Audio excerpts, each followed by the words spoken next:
शुरू करते हैं अल्लाह का नाम लेके बिस्मिल्लाहिर्रहमानिर्रहीम। अस्सलाम वालेकुम एवरीवन, मैं हूँ फिरदौस। आज का वीडियो का जो टॉपिक है वो है कयामत के दिन। वो है कयामत का दिन 15,000 साल का होगा, आखिरियत के मुश्किल सवालात। तो इस वीडियो में देखेंगे आखिरियत का मुश्किल सवालात क्या क्या मतलब है, इस वीडियो में देखेंगे। तो बहुत इंटरेस्टिंग होने वाला है वीडियो। चलो वीडियो स्टार्ट करते हैं। जन्नत और जहन्नम के बारे में कैसे जानते हैं? क्या कोई शख्स वहां जाकर वापस आया है? क्या आखिरत की जिंदगी आपका ख्वाब तो नहीं है क्योंकि आप ऐसा चाहते हैं?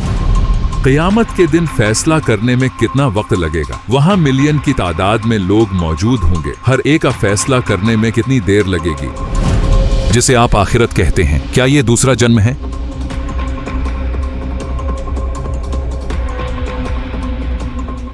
आप आखिरत, जन्नत और जहन्नम के बारे में कैसे जानते हैं? क्या कोई शख्स वहां जाकर वापस आया है?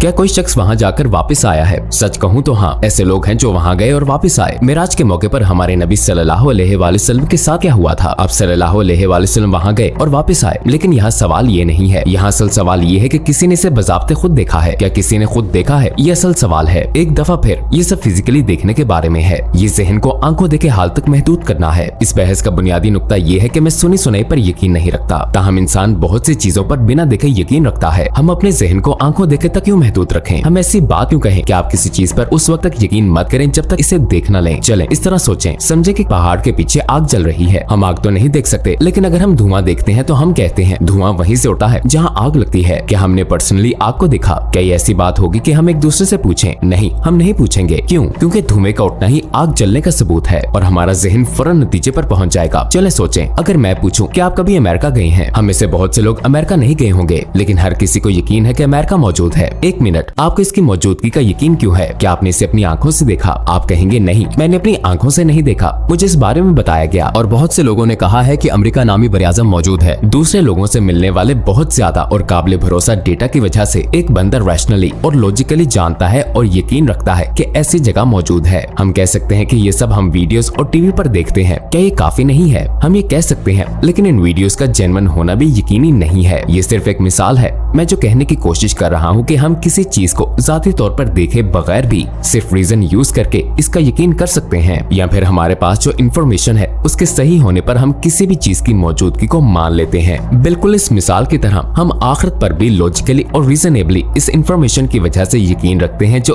1,24,000 नबियों ने हम तक पहुँचाई। हम कुरान मजीद में दी गई मालूमात से अच्छी तरह वाकिफ हैं। तो जैसा कि हम अपनी रीजन से अच्छी तरह वाकिफ हैं, लिहाजा हमें ये सब अपनी आंखों से देखने की जरूरत नहीं है। हमें ये सब देखने की जरूरत नहीं, ठीक है, लेकिन क्या आपको नहीं लगता कि आपको कोई सबूत पेश करना चाहिए, किसी किस्म का प्रूफ? हम इस पर इस तरह गौर कर सकते हैं। हमारे पास आखिरत के बारे में 4 मुख्तलिफ सोर्सेज से मुख्तलिफ छोटे मोटे शवाहिद मौजूद हैं। ये 4 मुख्तलिफ सोर्सेज कौन से हैं? 1 यूनिवर्स नामी किताब है जो हमें आखिरत का पता देती है। 2 कुरान मजीद है जो हमें आखिरत का बताता है। 3 हमारे नबी सल्लल्लाहु अलैहि वसल्लम है, आपने भी हमें आखिरत के बारे में आगाह फरमाया। 4 इंसान की नेचर और उसका ज़मीर भी आखिरत का पता देता है। हमारे पास हजारों दलीलें हैं। हर दलील आखिरत को साबित करने के साथ कुरान मजीद की सदाकत भी साबित करती है। वो हजारों दलीलें जो हम कुरान मजीद के लिए देते हैं साथ ही आखिरत को भी साबित करती हैं। हम आखिरत को एक मिसाल से भी समझ सकते हैं। किस मिसाल से? कुछ इस तरह से, एक ऐसी माँ के बारे में सोचें जिसका बच्चा आग में जलने वाला है। वो अपने बच्चे को आग से बचाने के लिए फौरन दौड़ती है। अपने बच्चे को आग से बचाने के बाद वो अपने बच्चे को 10 मंजिला बिल्डिंग में ले जाती है। पहली मंजिल पर अपने बच्चे की सेहत का ख्याल रखती है, फिर वो अपने बच्चे को दूसरी मंजिल पर ले जाकर उसकी जरूरियात को देखती है। वो बच्चे को तीसरी मंजिल पर ले जाती है। तीसरी मंजिल में बच्चे के लिए बहुत सी खुशियां हैं। वो बच्चे की छोटी मोटी जरूरियात का भी ख्याल रखती है। इस 10 मंजिला बिल्डिंग में हर मंजिल पर वो अपने बच्चे की मुख्तलिफ जरूरियात का ख्याल रखती है। क्या हो अगर ऐसा कुछ हो जाए कि वो अपने बच्चे को 10वीं मंजिल पर ले जाए और बगैर किसी वजह के उसको ऊपर से नीचे फेंक दे? क्या इस बात की कोई सेंस बनती है? इसकी कोई सेंस नहीं बनती। क्यों? अगर आपने अपने बच्चे को बिल्डिंग से नीचे ही फेंकना है, 1 तो आपने अपने बच्चे को आग से क्यों बचाया? 2 आपने ऐसी 10 मंजिला बिल्डिंग क्यों बनाई जहाँ बच्चे के लिए हर सहूलत मौजूद थी? हम यही कहेंगे कि इसकी कोई सेंस नहीं बनती। हालांकि मैं माँ की शफकत का जिक्र भी नहीं करूंगा। बिल्कुल इसी मिसाल की तरह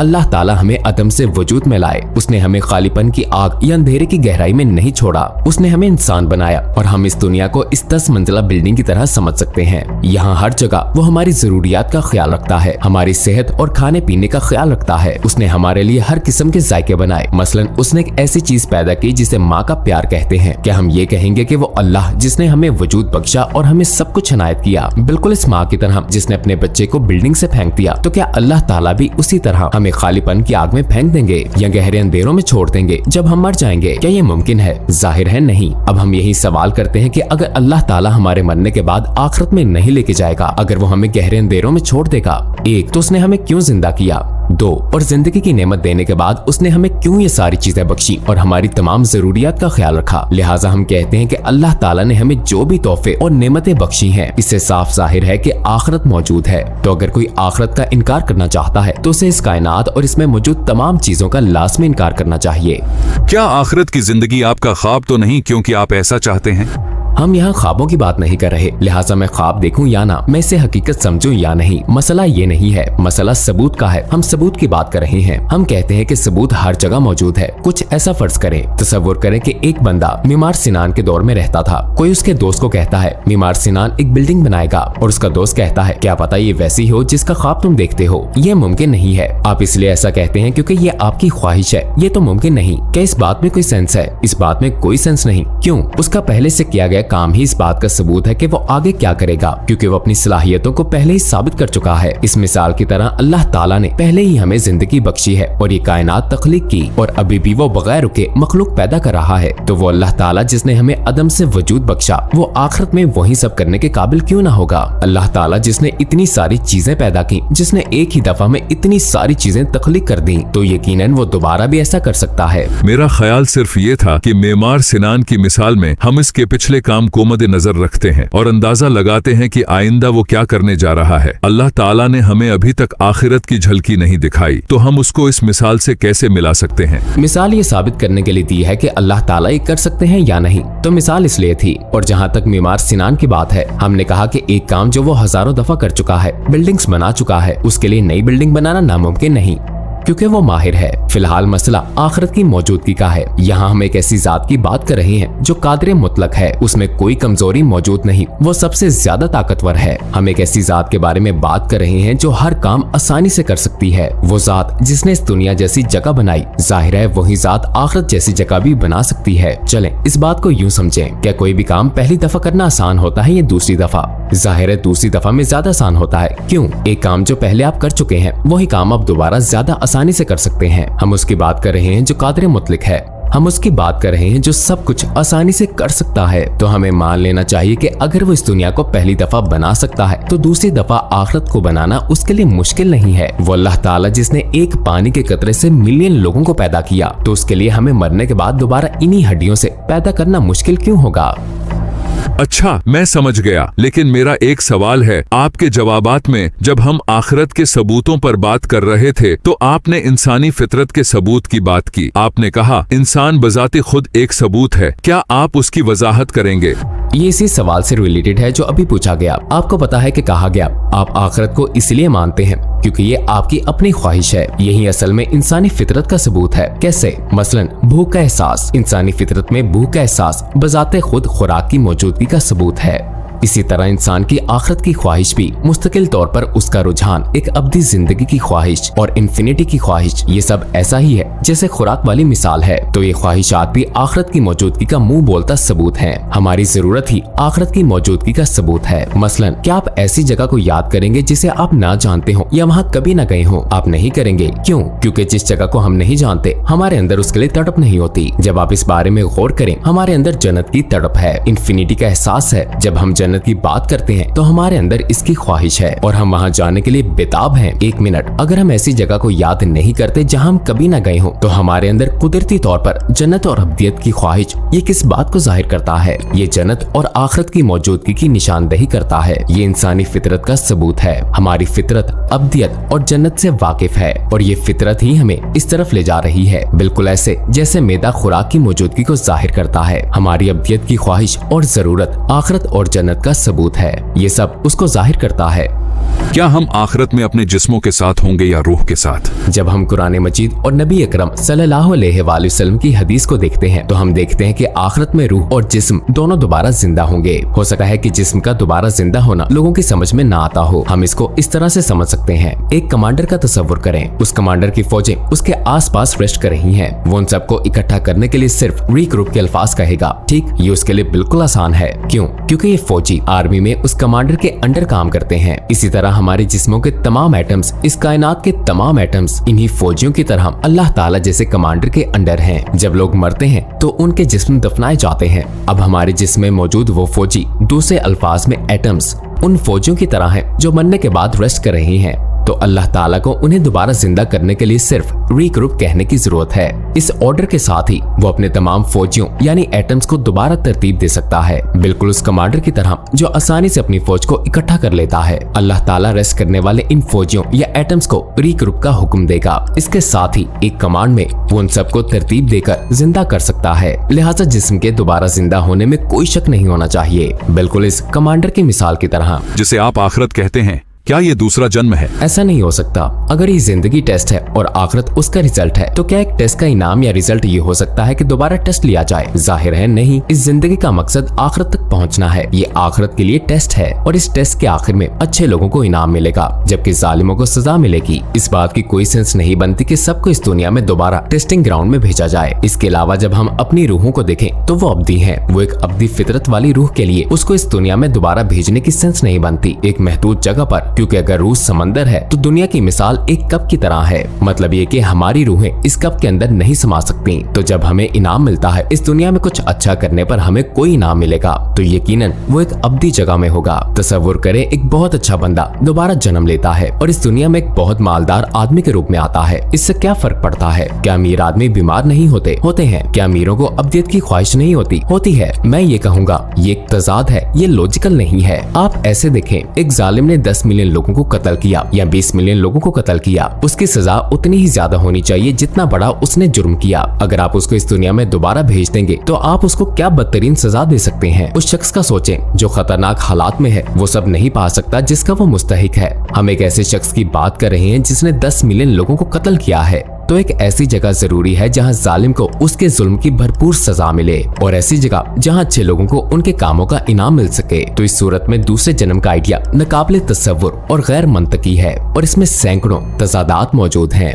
क़यामत में फैसला करने में कितना अरसा लगेगा? वहाँ मिलियन की तादाद में लोग मौजूद होंगे। अगर हर एक को अलग अलग जज किया जाएगा तो कितना अरसा लगेगा? मालूमात के मुताबिक क़यामत के दिन जजमेंट का अरसा बहुत लंबा होगा। ये अरसा 1000 से 50,000 साल तक का बताया जाता है। लेकिन ये याद रखना जरूरी है कि टाइम का कॉन्सेप्ट रिलेटिव है। मसलन मैथ्स के एक लेसन को लें, उस बंदे के लिए लेसन बहुत बड़ा होगा जिसे मैथ्स बिल्कुल पसंद नहीं है। बाज़ औक़ात उसको ऐसा लगता है कि जैसे मैथ्स की क्लास में उसकी सारी जिंदगी गुजर गई, लेकिन वो जिसे मैथ्स पसंद है उसके लिए लेसन छोटा होता है। और फिजिकल एजुकेशन की क्लासेस की मिसाल लें, ये क्लासेस बहुत से लोगों के लिए बहुत जल्दी गुजर जाती हैं। बाज़ औक़ात तो 2 लेसन को यकजा करके एक ब्लॉक लेसन बनाया जाता है। ऐसा लगता है कि ये एक लेसन की बजाय कम वक्त लेगा। लिहाजा टाइम का कॉन्सेप्ट, टाइम का परसेप्शन किसी भी शख्स या उसके हालात के हिसाब से बदलता रहता है। हमें इस बारे में इस तरह गौर करने की जरूरत है। अगर हम क़यामत में उस बंदे के तौर पर आते हैं जिसे अल्लाह ताला की तरफ से इत्मीनान नसीब हो, तो हमें टाइम के कॉन्सेप्ट पर गौर करने की जरूरत ही नहीं, क्योंकि इस सूरत में अगर हमें अल्लाह की रजा हासिल है, टाइम हमारे लिए ज्यादा तेजी से गुजरेगा।